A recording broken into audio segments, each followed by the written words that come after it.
हातरे छुआ धरी एठू सेठिकी सेठू एठिकी दिन 11 होईगला संध्या 5 ना केही देखिले ना केही चिकित्सा कले शेषरे माँ कोଳରେ ही आखि बुझीदेला छुआ केते कष्ट केते जंत्रणा सही नथिबो से जेतेबेले माँ कोଳରେ थाई पिलाटी शेष निश्वास नेउथिबो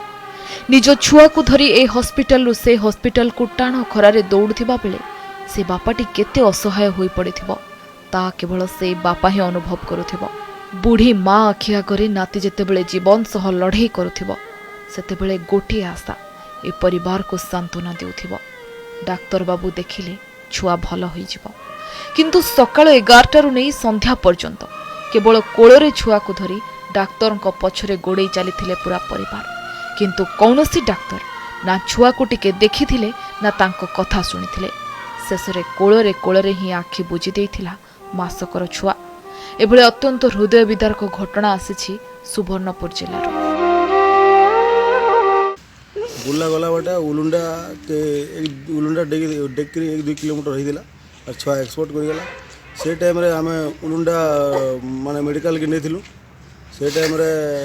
सेनो डॉक्टर 108 कर्मचारी मन को ताना खराब व्यवहार कर दिला और सोनपुर घुचेनियो किंबा बुल्ला नियो बोली आमे इने डिक्लेयर करने बनो बोली कहला तापर सोनपुर जेतला आमे आसलु सोनपुर रो जहा हॉस्पिटल रो जहा डॉक्टर जे नर्स फोर्स जहा जन से माने आमे तुम इनु फॉरवर्ड कर दिनो आमे तुमर कथा किछि नै बुझो बोली से माने हमको एटा कहले तापर आमे एटा कलेक्टर ऑफिस आसीगिरी एटा इनके आसीगिरी जोना बोल काना बोले जिलापाल काना बोले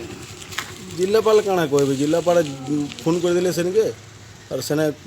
ताने जो सेने बुझबे बोली कहि जाम हमरटा गुटे न एटा कथा बोलिने से शंकर माने भल व्यवहार देखि भल सब व्यवहार कथा एटा आमे आनु बोली कि हेला बोली एटा भल नि से मोर नाती एटा हे गोला जे मियानी से एटा सेने एटा उलुंडा से फाले एटा खराब हे मैं डॉक्टर इनके नेलु उलुंडा डॉक्टर के खाना सेने गुटे नर्स थिली से नर्स बोले आज्ञा ने न खाई जैसन बोले से आज्ञा आसुन बोलू आम टाकलु से आज्ञा के से फोन कले से मैडमटा फोन कले से आज्ञा आसले एथर बोले कि तुम एटा केने फिरे बोले आम इन जाऊ एटा एंता हो गला नहीं बोले से डॉक्टर एथर आसले जेनता बोले कि नहीं तुम से सोनपुर देखे जाओ सोनपुर जो एटा कर आम किसी कहूँ आम किसी छुँ एटा बोले सोनपुर डॉक्टर खाना जेना असलो डॉक्टर कहाँ बोले सोनपुर डॉक्टर बोले कि नहीं से नर्स मैंने जेन थिले नर्स मैंने बोले कि नहीं आम तो इन्हें डेट नहीं दे पारूँ और ये उलुंडा रे देवार कथा उलुंडा डॉक्टर के नहीं अभियोग मुताबिक डुंगुरीपाली ब्लॉक कपासीरा गाँवर सम्राट प्रधान एवं कुनी प्रधान को एकमात्र शिशुपुत्र हठात तार देह असुस्थ हो पड़ा फल बापा माँ छुआ को धरी सोनपुर प्रसूतिकालीन मातृ एवं शिशु स्वास्थ्य केन्द्र को आनी सेठार किंतु डाक्तर शिशुटी को बुर्ला मेडिकल को रेफर कले आउ बुर्ला नहीं जाउथिबा बेले उलुंडा निकटरे शिशुर स्वास्थ्य अवस्था बहुत खराब हो गला बाध्य होई परिवार लोके ताको उलुंडा डाक्तरखाना को नेथिले हेले सेठारे डाक्तर माने शिशुटीर चिकित्सा करबा बदलरे पुणी थरे सोनपुर को नहीं जिबा को कहले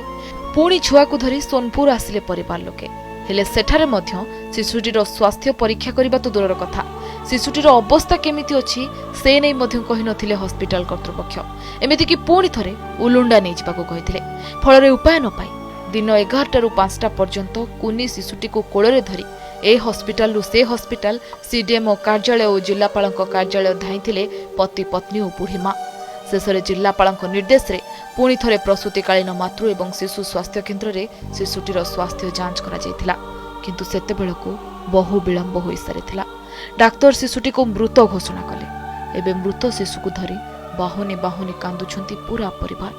ए घटना को नहीं एबे विभिन्न महल रे निंदा करा जाउतिबा बेले परिवार लोके मध्य स्वास्थ्य विभाग रे भली कार्यकलाप को नहीं अभियोग आनिछंती तबे एने सीडीएमओ किंबा जिलापाल प्रतिक्रिया मिली पारिनी